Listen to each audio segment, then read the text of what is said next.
Every time or sa tuwing ako po ay nakakarinig na hindi siniseryoso ang impyerno o ang lugar na impyerno, ako ay nalulungkot.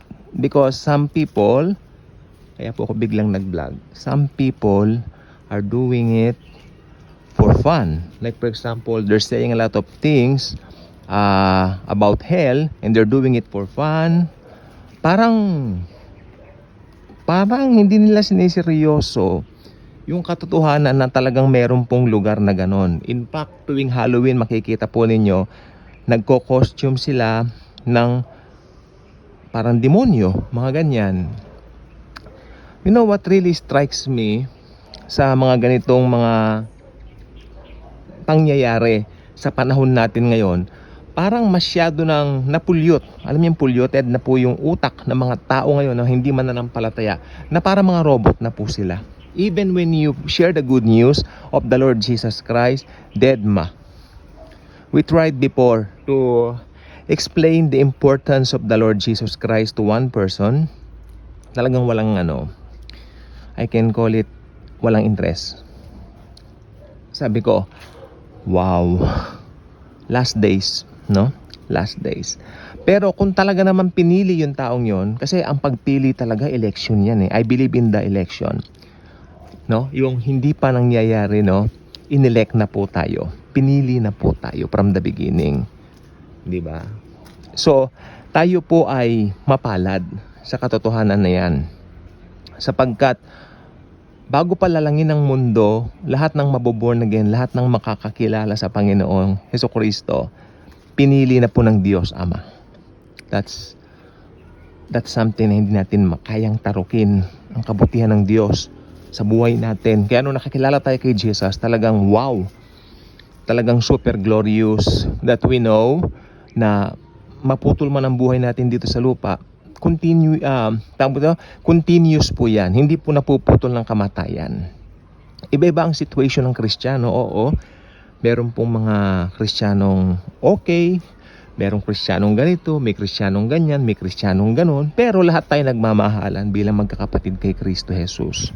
Hindi pare-pareho ang doktrina natin, hindi pare-pareho ang pangalan ng mga denominations, pero ako po kasi, ako tulad ko po, ako malayang Kristiyano. Anong name ng denomination ko? Wala po akong denomination na sinasamahan. Basta kung saan may mga pulong ng Kristiyano, doon po ako pumupunta. Dahil I believe house church talaga ang pinauna ng Biblia. Ibig sabihin, kung yun ang pinauna ng Biblia, yun ang pinauna ng mga apostol, dapat ganun din ang gawin ngayon. Pero sa kasamaang palad, dala na rin ang pagbabago ng panahon, merong mga nagtayo ng mga institutional churches. But unfortunately, that's not our topic for today. Ang importante po ngayon, tayo mga magkakapatid kay Jesus, magkakasama tayo sa iisang kingdom, the kingdom of the Lord Jesus Christ. At tayo po ay may pagmamahalan sa isa't isa. O magkakaiba ang doktrina natin, marami po talaga na kaibahan sa mga minor doctrines. But I believe in the major doctrines of salvation by faith alone, the Trinity, and the importance of the person of the Lord Jesus Christ. We are all the same. Okay, palakpakan natin ng Panginoong Hesukristo.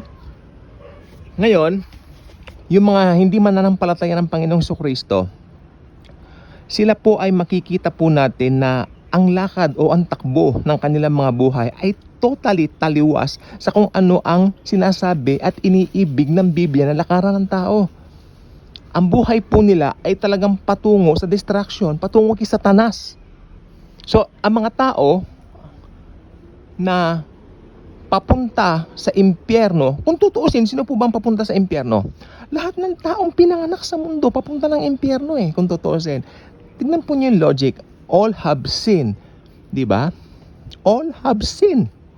No one is righteous.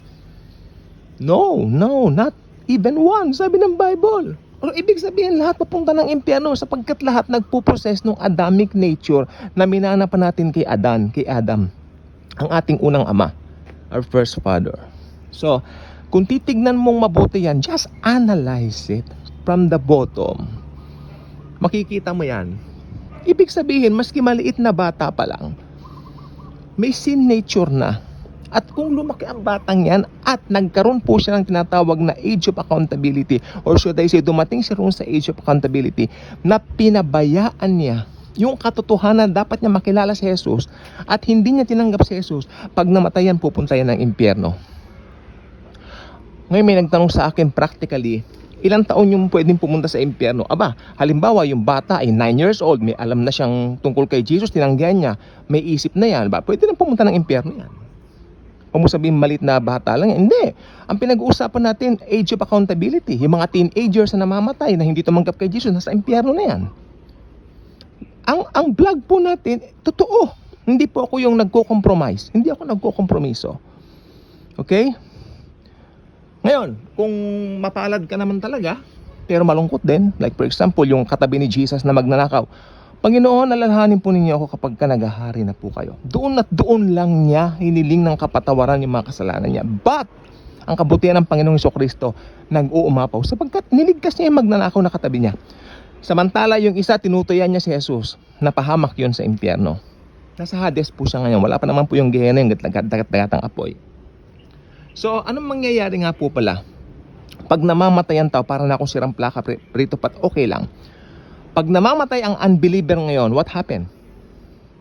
Yung kanya pong espiritu humihiwalay po sa body. Okay. At meron siyang papasukin na tunnel. At yung ending ng tunnel na yan, yun na yung destination niya. Uy. Diba?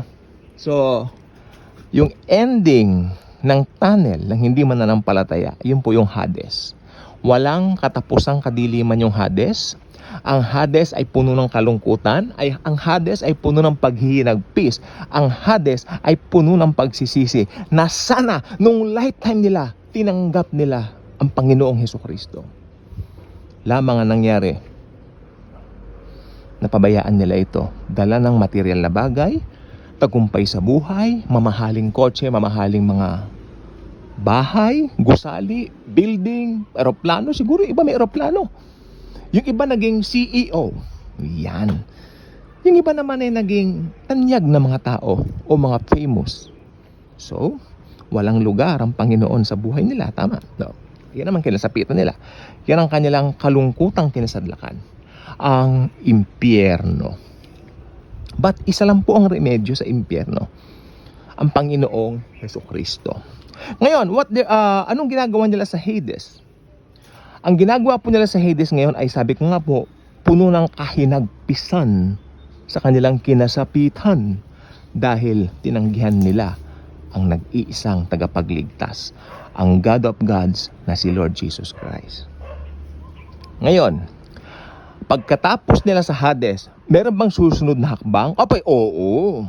Oo. Diba? Nakaprograma yan. Pag sinabi natin God's program, it's not the same program as we did. Kung meron tayong mga program o activities sa school, sa mga churches, no, it's not like that. Far from that. Ang program ng Diyos ay nakasulat sa isang aklat na kung tawagin ay Biblia, the Bible. That's why, if you don't read it, you will miss the mark surely. You will go to hell. You will end in hell. End up in hell. Kaya sabi ko po, may programa po diyan. After sa Hades, sila po, pagkatapos na po nung mga pangyayari dito, hindi po ba rapture? And then, syempre mayroong rewarding sa langit for the believers, yung Bema Seat of Christ. Then, dito sa mundo, ito po yung Great Tribulation. Then, matatapos po lahat ng yan. But, darating po yung time na lahat ng patay na hindi mananampalataya ng Panginoong Hesukristo, sila rin po ay bubuhayin, bibigyan ng laman, bibigyan ng mga buto, bibigyan ng kung ano-ano. Na parang ganito po na buhay. No?